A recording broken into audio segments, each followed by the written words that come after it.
got a lot of UFO news to go over today, so get in here. This is Jack with Cosmic Road. I talk about UFOs and the paranormal. Please hit like, please subscribe, share on social media, and let me know what you guys think in the comments below. Okay, let's just get right to it. Jeremy Corbell and George Knapp are talking about UFO cover-ups. Yes, I love that picture. That's awesome.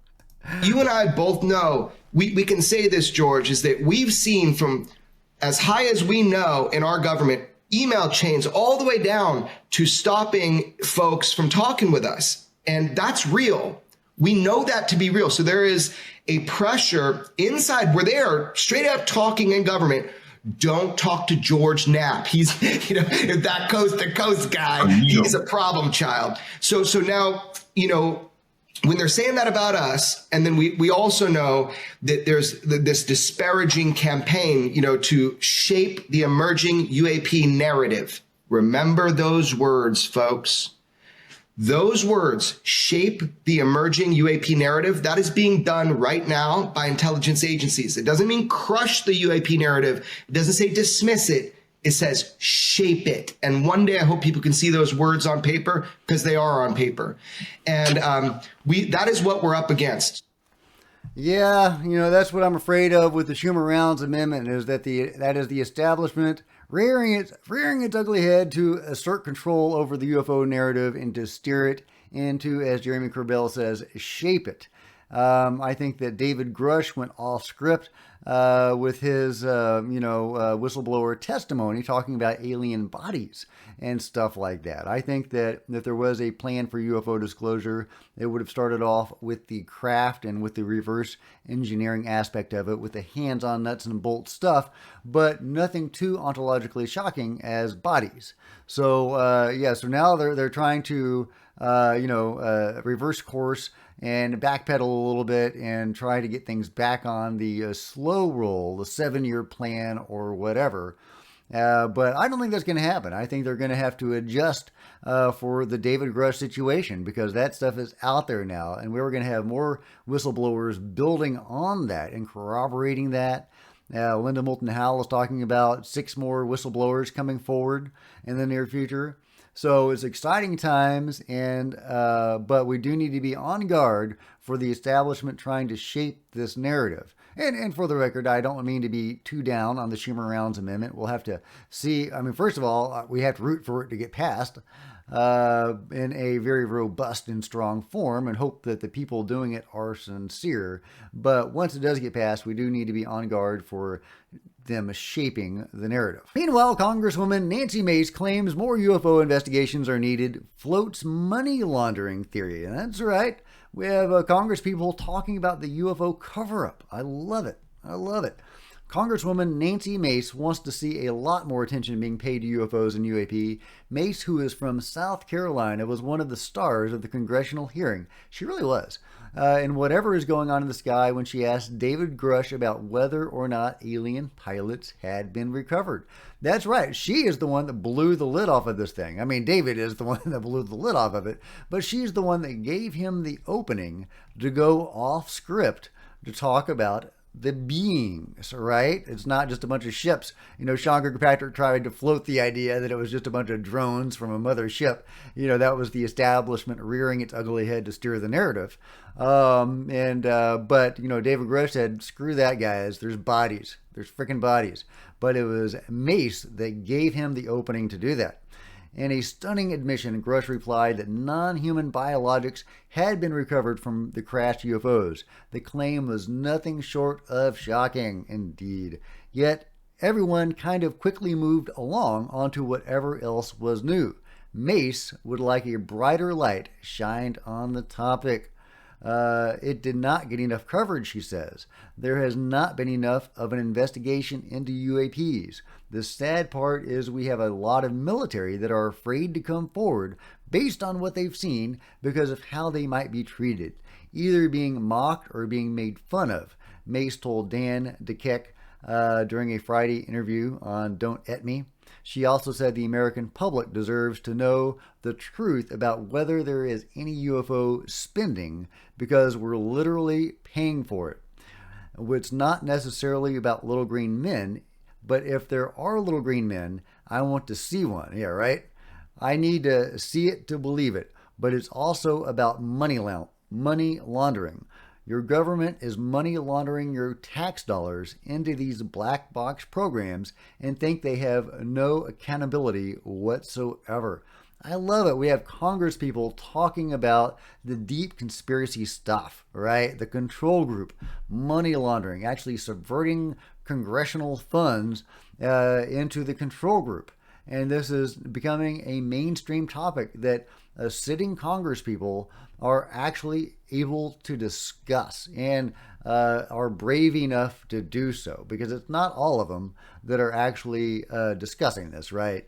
It's only a handful that are really pushing this forward and that have the guts to do so. So good on you, Mace. Keep up the fight. Meanwhile, the journalist that posted the article about the Easter egg on the AARO website goes on News Nation to explain a little bit more about that whole situation. And they just unveiled their website. And one of the documents on that website is a mission overview, basically. And tucked in that document is a stock image that is titled Alien Technology in a Metallic Ball. And so, Blake, I don't know if you know of any metallic orbs that can maneuver, but if you do, I'd love to drive one. I'd love to have one in my garage. This goes back up to World War II. So at the end of World War II. Yeah, so there's, a headline from the New York Times, floating mystery ball is a new Nazi air weapon, December 14th, Mark. Bring me back to the website. What is we're sending out a signal? Yes, so tucking away a stock image that is literally titled, it's an Adobe stock image that's titled Alien Technology in a Metallic Ball. That to me is interesting. Yes, exactly. That's literally the name of that image. So that is sending an interesting message. I do you think it's interesting, Blake? I certainly do, given all of the context. I'm fascinated by all this. I think it's Yeah, so during this interview, he talks a lot about how metallic spheres have been seen since World War II, and he places a lot of significance on that. I'm not going to play the full interview, but my rejoinder to that would be to refer you to a video I made some months ago talking about how in World War II, they were seeing the Foo Fighter phenomenon, if you're familiar with that. They were seeing the exact same sorts of vehicles that we're seeing today. Orbs, yes, the metallic orbs or the luminous orbs, various orbs, but they were also seeing saucers, cigar-shaped craft, etc. The same exact ships that are most prevalent today, they were seeing back in the skies over the battlefields of World War II. Now, were the most prevalent ships the orbs? I think that's probably likely. I think a sphere is a very, I would say like a neutral shape, it's small and like I say, very neutral. It's not going to be very alarming. That's, kind of why I think the spheres are probably very prevalent, is that they're round. There's no points. There's no hard edges. They're very unobtrusive. They're not alarming. So that's my theory about why spheres are so commonly used. I think that's probably why grays are small. The small grays are most commonly seen, is because they look, like kids. They're the size of kids. They're not alarming. So I think the phenomenon has gone out of its way to make itself not alarming. They delete memories of encounters with them, so that you are not traumatized by that encounter. And also they do things that you probably don't want to remember. But anyway, but an interesting article, and I'm really happy to see that this journalist is so interested in the spheres and in the Easter eggs dropped by the lovely Dr. Sean Kirkpatrick. Oh, and check this out. This is a fun article. This is from a couple of years ago. Howsandwhys.com. Retired NASA astronaut claimed to have seen snake-shaped UFOs during 2 missions in space. That's insane.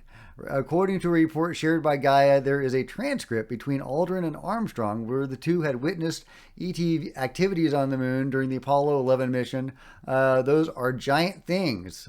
No, this is not an optical illusion. No one is going to believe this.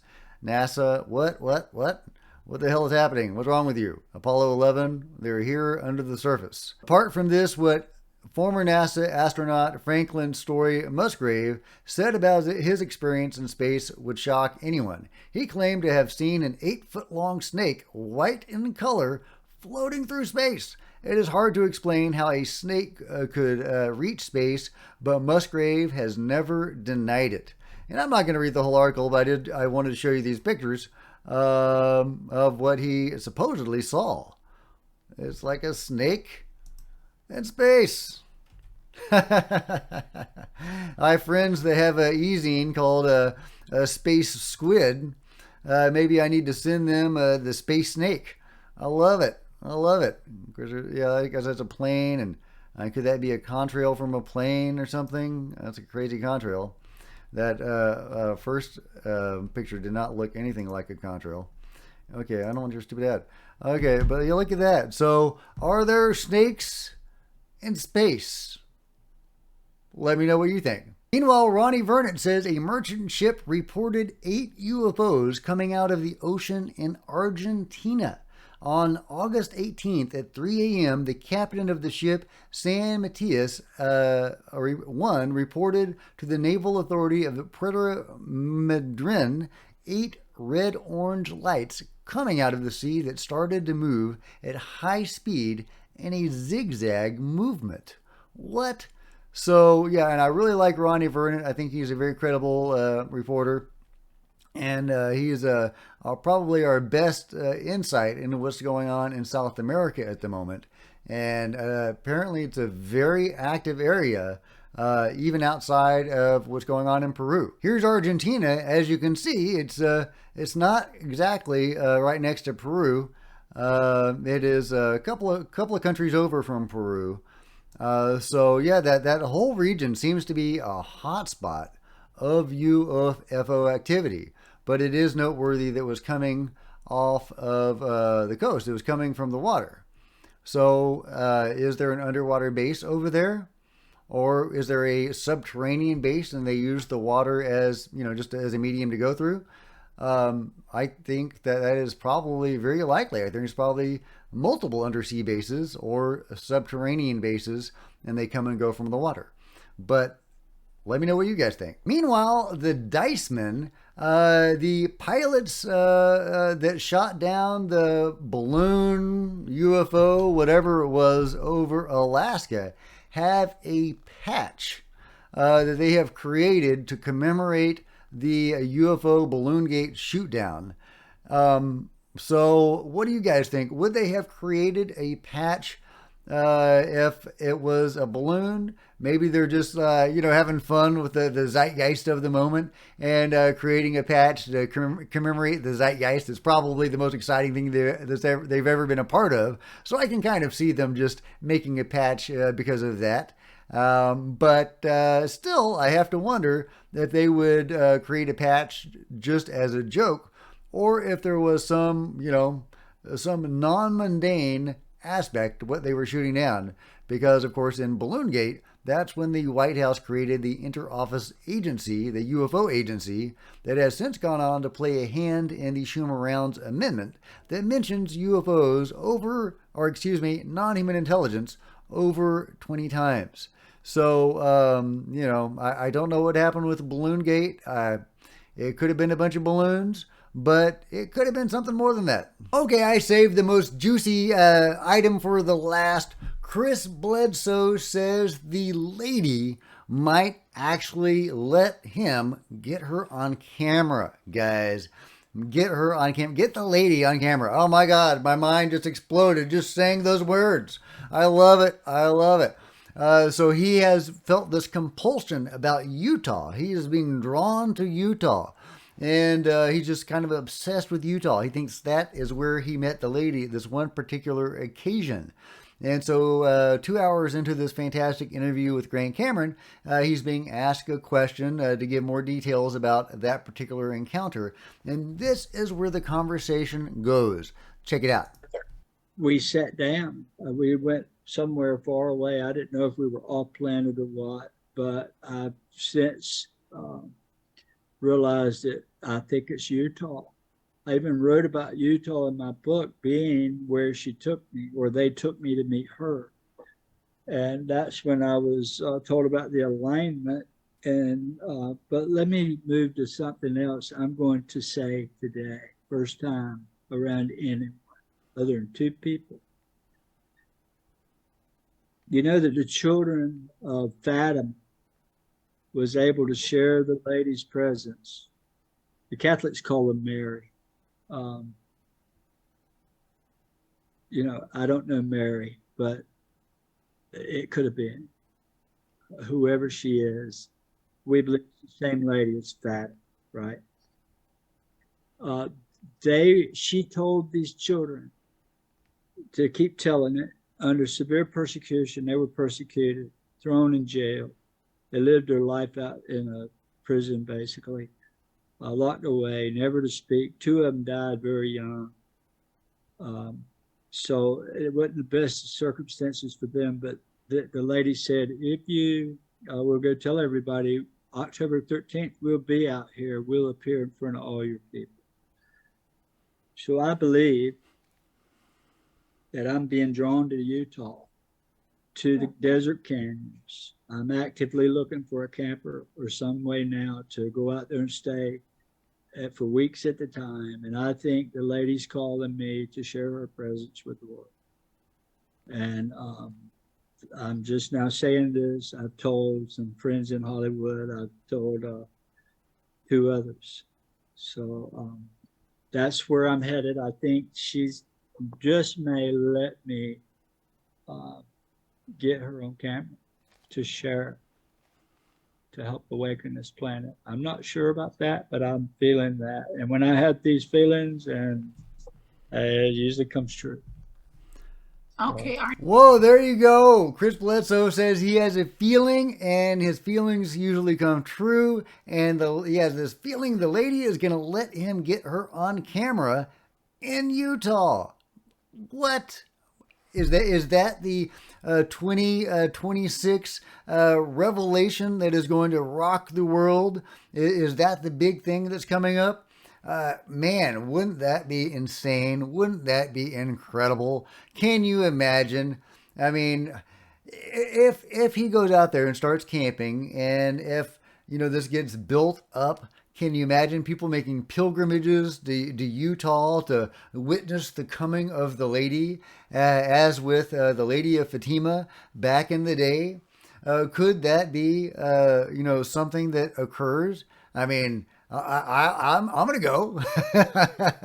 I'm not gonna miss that. Are you crazy?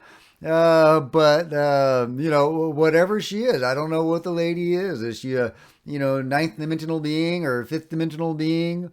Is she a alien that represents herself as a human looking figure and as a cosmic deity?